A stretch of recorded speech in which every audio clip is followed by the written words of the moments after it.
In this video, you will hear from Dr. Joseph Volpicelli, leading naltrexone expert researcher and physician. Okay, so this is a really common question a lot of people have. So this question is around redosing on naltrexone, meaning taking another dose of the medication naltrexone in a same-day period. So the question is, should somebody redose on naltrexone if they are drinking over a long period of time on the Sinclair method? And then just to kind of further elaborate, has this been tested?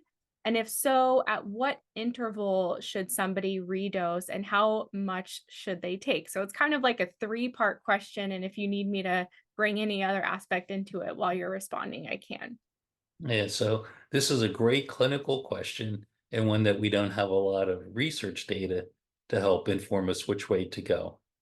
But if you remember that pharmacokinetic slide I showed you, how naltrexone levels vary as a function of time in the body, for people who tend to be rapid metabolizers of naltrexone, if they take a dose between 25 and 50 milligrams, it's likely that they will need to redose after about 4 to 5 hours.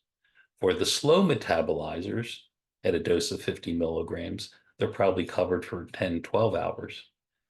So if your drinking episode extends beyond 12 hours, at that point, you might want to redose. And then I even want to complicate the picture a little bit more.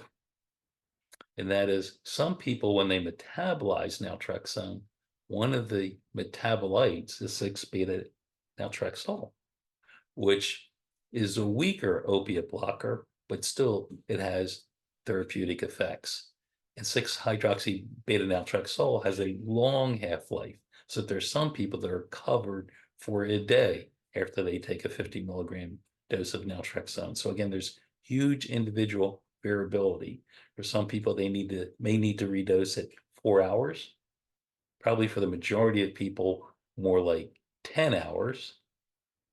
And for some people, they can just take one dose a day and they're covered for the whole day.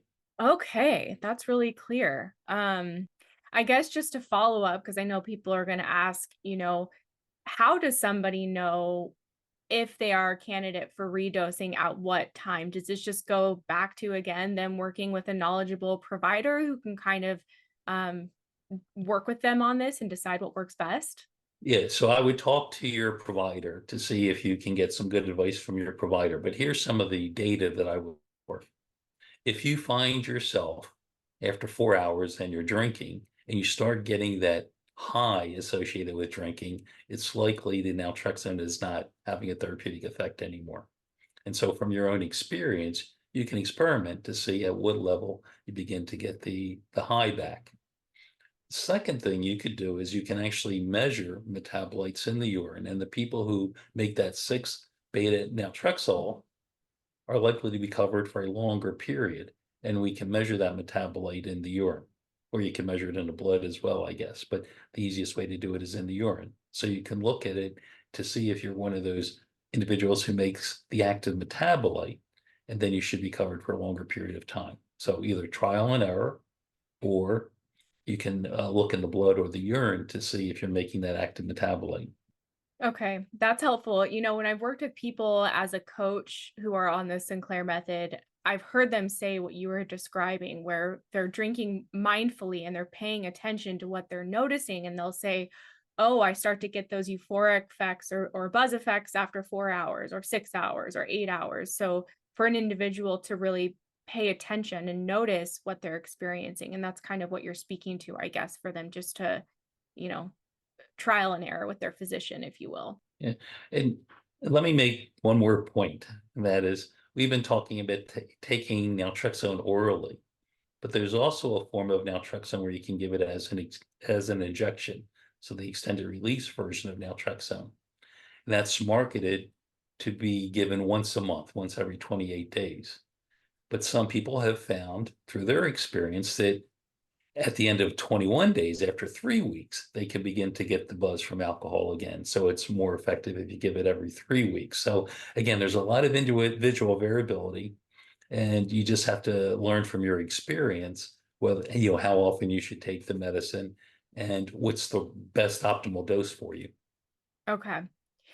And I have to ask, because in the Sinclair Method community, the past few years, there's kind of been this best practice put out there, I think, just amongst physicians that are using the protocol, and not all of them agree with this, but I've heard it enough where there's kind of this standard 6 to 8 hour window is the recommended redosing period. That's basically an average time frame we've heard. And I'm curious what your thoughts are on that kind of general guideline, if you will. So as I said, for most people, the half-life is about 4 hours. And so if you take 50 milligrams of naltrexone and your blood level gets up to about a 10 nanograms per ml, at the end of 4 hours, you'd have a level of about 5. So you should still be covered. At 8 hours, which is two half-lives, your level is probably about 2.5, which is just above that threshold. So when they say 8 hours, they're probably not off that much. That's probably a good sort of rule of thumb, back of the envelope kind of recommendation for people. But keep in mind, there's a lot of individual variability, but that's a good rule of thumb. Okay, excellent. That clears it up.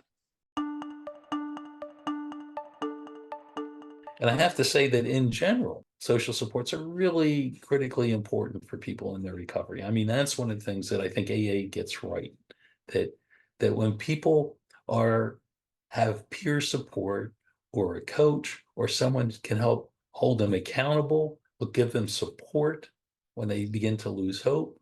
That's very important, critically important in terms of people getting better from this disorder. And so I recommend, from the beginning, we've recommended that if people go on naltrexone using the Sinclair method or daily naltrexone, or if they get a monthly injection of extended release naltrexone, that in addition to using the medicine faithfully, it's also important to have psychosocial support to help you get through the process.